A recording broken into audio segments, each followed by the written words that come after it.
Jamie, Jen, it looked like this last night around this time when folks were heading to that bowling alley, heading to that bar as well, not knowing how life was about to rapidly change in just about an hour's time. We're getting in breaking details about the search for this suspect who opened fire, police say, in 2 different locations in this city.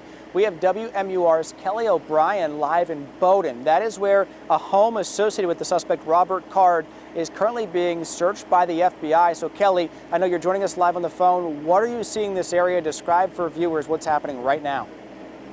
Well, Steve, we arrived here maybe within the last 10 minutes. I'm on Meadow Road in Bowdoin. Again, we are here because the FBI is at a home here associated with the mass shooting suspect. Loud bangs were also reported in the area of this home.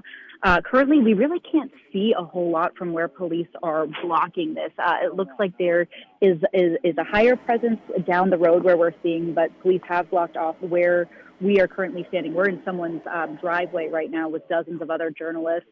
But what I can tell you is police have this blocked off. They are heavily armed, the police that are guarding this area. On the drive here, we did not see too many police cars, but we have seen them in surrounding towns all day long. I can tell you we're also where we are. The homes are very spread out. There's very open fields where we are. And again, we did just arrive. We're trying to learn more as we go. And of course, when we do, we'll be sure to update you. But for now, we're live in Bowdoin. Kelly O'Brien, WMUR News 9. All right, Kelly, thank you. That's just indicating how fluid the situation still is. We know law enforcement has flooded into this area, some 350 law enforcement officers searching for Robert Card at this moment.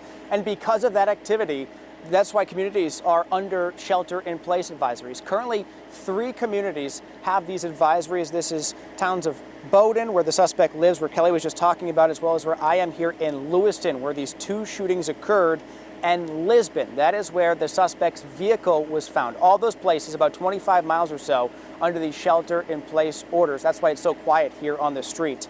But I want to talk more about this bowling alley and the restaurant. This time last night, they were full of people just trying to have fun, just trying to enjoy their lives. And then things changed in a flash. We have WMUR's Ross Ketchke with more on all of that. Ross.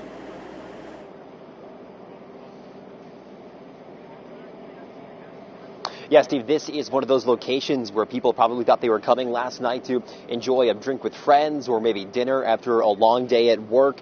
Now, just behind me, there are still dozens of law enforcement vehicles here. We just saw one pass by us. The men inside had jackets on that said FBI, and all of this is happening against that massive backdrop, the manhunts, the investigation here, certainly being looked over as one of the largest crime scenes in the history of the state of Maine. Now, right now, law enforcement from every level, local, state, and federal, still working to track down the man they say is responsible for this. Robert Card has been on the run since he left this location last night. Police say his car was found in nearby Lisbon. That's one of the communities, as Steve mentioned, that has also seen a heavy police presence, residents still being told to shelter in place there. Now, one of the most recent updates we've also gotten, the U.S. Coast Guard called in to aid in some of the searching along the nearby Kennebec River. Important to understand about this part of Maine. It gets very rural very quickly. We are just about 35 miles north of the city of Portland, and with darkness now settling in, the search will only become more difficult. We are continuing to follow those developments for the search. Now, Mainers are currently holding on for answers in the wake of these 18 lives lost, their friends, their family, loved ones. Right now, we are hearing from the father of one of them. My son had grabbed some type of a butcher knife or something and went towards the killer to try to stop him from killing anyone else, and that's when he shot my son with 2 shots through the stomach. Does that surprise you to hear that about your son, nope, sir? Not at all. Not at all. My son, I know he would do that to protect his people.